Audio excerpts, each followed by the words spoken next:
여러분 안녕하세요. 반갑습니다. 성수동 홈즈입니다.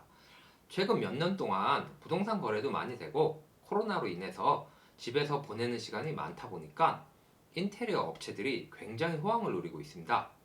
그래서 유튜브에서도 인테리어 관련한 영상이 많은데요. 저도 관심이 많아서 아주 즐겨보고 있습니다. 대부분의 영상들이 무몰딩, 무걸레바지, 히든도어, 페인트 마감 같은 최신 트렌드를 반영한 멋진 영상들을 보여주고 있습니다. 그런데 내가 살 집이면 많은 비용을 들여서라도 멋지게 인테리어를 하면 되는데 내 집이지만 전세나 월세를 놓거나 최근엔 내가 전세를 살지만 등록 임대주택이나 계약갱신 청구권으로 4년 이상 거주가 가능한 경우가 많아서 세입자들도 직접 인테리어를 하는 경우가 많이 있습니다.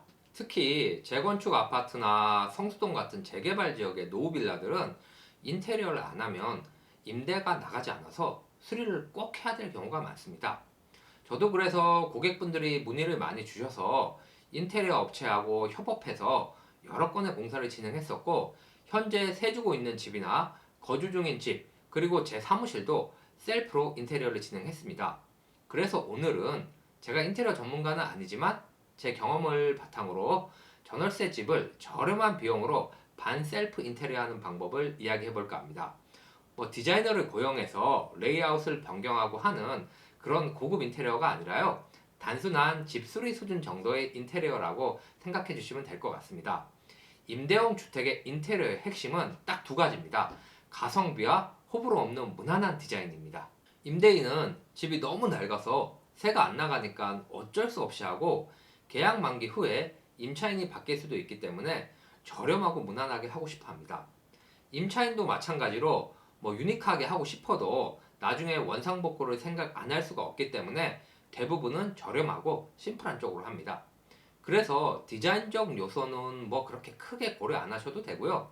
샤시, 도배, 장판, 욕실, 싱크대 등 항목별로 한번 살펴보도록 하겠습니다.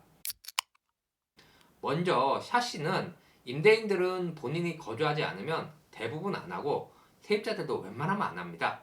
비용 때문이죠. 하지만 샤시도 해야 될 경우가 있습니다. 창호가 나무로 된 집, 아니면 얇은 알루미늄 단창으로 된 집들은 샤시 교체를 하셔야 합니다. 이런 집들은 겨울에 가보면 엄청 춥고요. 유리창에는 뾱뾱이가 잔뜩 붙어 있고 대부분 결로까지 있습니다.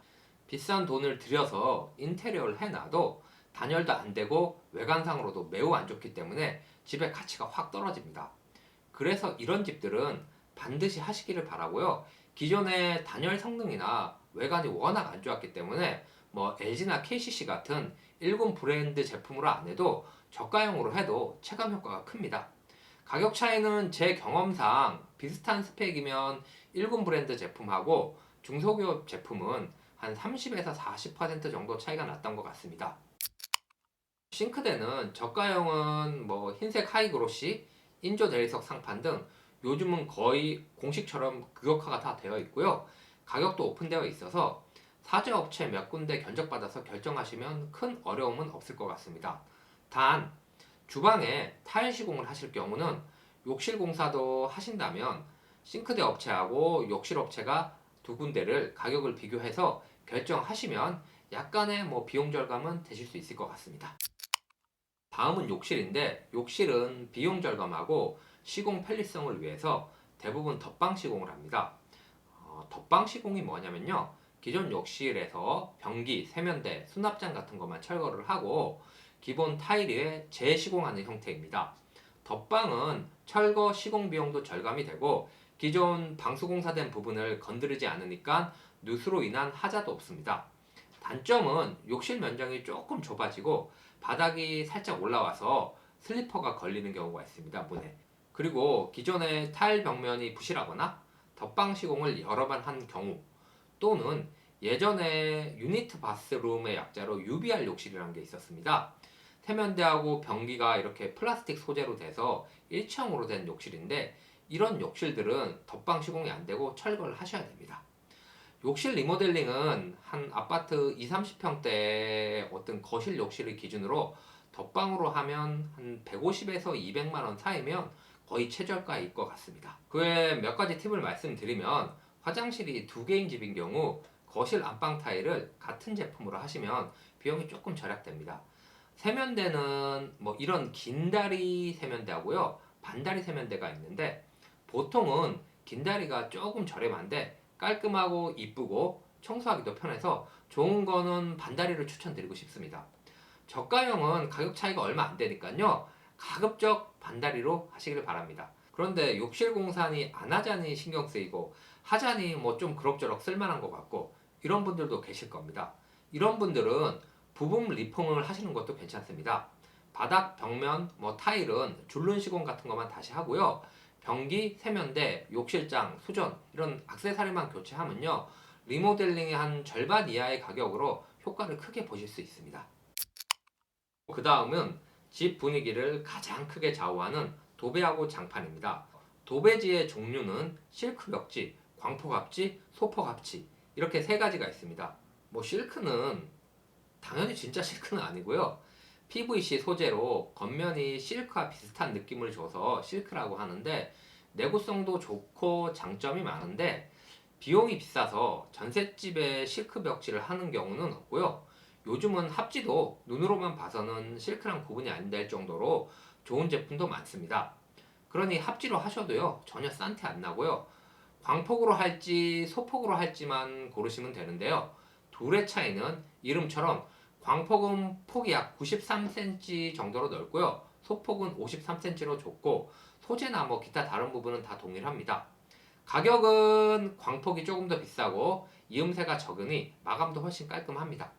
아파트나 평수가 좀 되는 집은 대부분 광폭을 하시고요. 원룸처럼 집이 작고 세입자가 자주 바뀌어서 도배를 자주 하시는 집은 소폭으로 하십니다. 비용은 30평대 기준으로 소폭하고 광폭하고 한 20에서 30만 원 정도 차이가 나는 것 같습니다.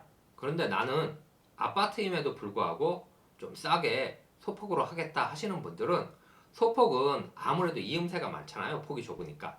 그러니까 패턴 있는 거는 절대 하지 마시고요. 가급적 흰색 계열의 단색으로 하시면 신경 써서 보지 않는 한 크게 티나지 않습니다. 바닥재는 뭐 종류가 너무나 많습니다. 마루는 강마루, 강화마루, 원목마루 이렇게 있고요. 타일은 뭐 대리석 타일, 포쉐린 타일, 폴리싱 타일 뭐 이런 게 있는데 다 우리랑은 뭐 전혀 상관없습니다. 전셋집은 일단 무조건 장판입니다. 대부분 1.8T나 2T짜리 장판을 쓰시는데 저는 장판 말고 데코 타일로 시공하는 것을 강력하게 추천드립니다. 데코 타일은 간단히 설명드리면 PVC 소재로 만든 타일이라고 생각하시면 됩니다. 원래는 주거용에는 사용되지 않고요, 상가, 사무실 등에서 주로 사용했습니다. 이유는 PVC 재질이라서 온돌 난방을 하면 수축 팽창을 해서 틈새가 벌어지고 제품하고 시공 시 사용되는 본드에서 유해 물질이 나올 우려가 있다고 해서 사용되지 않았는데요. LG 하우시스에서 이런 단점들을 개성한 친환경 온돌용 데코 타일이 나와서 현재는 주택에도 많이 사용되고 있습니다. 제가 여러 번 시공도 해봤고요. 5년 이상 된 집들도 있는데 아직까지 뭐 틈새 벌어짐이나 그런 거로 문제가 된 적은 한 번도 없었습니다. 뭐 장점은 이루 말할 수 없을 정도로 매우 많습니다. 일단 ET 장판보다 약간 비싼 정도로 가격이 매우 저렴합니다. 그리고 단단한 PVC 소재여서 내구도도 매우 강하고 훼손도 잘 안 되지만 훼손되더라도요, 마루 형태와 같기 때문에 그 부분만 갈아서 이렇게 보강하면 되니까 하자 보수도 매우 편합니다. 보행감이 장판보다는 좀 딱딱한데요. 뭐 타일이랑은 비교할 것도 없고요. 마루랑 비교해도 크게 떨어지지 않습니다. 특히 원투룸 임대업 하시는 분들은 세입자가 자주 바뀌어서 도배 장판을 자주 하시는데 조금만 더 투자해서 데코 타일로 하시면 바닥 걱정은 크게 안 하셔도 될 것 같습니다. 크게 돈 들어가는 부분들은 다 말씀드렸고 추가로 천장 몰딩이나 바닥 걸레바지 시공이 필요한 경우가 있습니다. 이때는 걸레바지는 거실하고 주방 쪽만 하시고요. 방은 굽돌이로 마감을 하시면 비용을 절감하실 수 있습니다. 굽돌이는 일종의 테이프입니다. 폭이 한 10cm 정도 되는 걸레바지 모양의 두꺼운 테이프인데요. 자재값도 저렴하고 도배나 바닥 시공 하시는 분들이 실비로 시공을 해주십니다. 방에다 하면 크게 눈에도 안 띄고 눈에 띄어도 뭐 그렇게 거슬리거나 그런 정도는 아닙니다. 나머지 자잘한 뭐 소모품 같은 거는 요즘 인터넷에서 워낙 잘 나와 있어서 곰손들도 셀프로 다 가능하고, 특히 페인트 칠은 뭐 육체적으로 좀 힘들긴 합니다. 하지만 누구나 충분히 다 가능하고 비용 절감 효과도 커서 전문가들도 셀프로 하는 걸 많이 강추하고 있습니다. 오늘은 제가 비전문가 입장에서 약간은 야매스러운 인테리어 이야기를 했습니다. 많은 분들께 조금이나마 도움이 됐으면 좋겠습니다. 네, 오늘 준비한 내용은 여기까지고요. 다음번에는 더 좋은 내용으로 인사를 드리겠습니다. 마지막으로 오늘 영상이 좋으셨다면 구독, 좋아요 부탁드립니다. 감사합니다.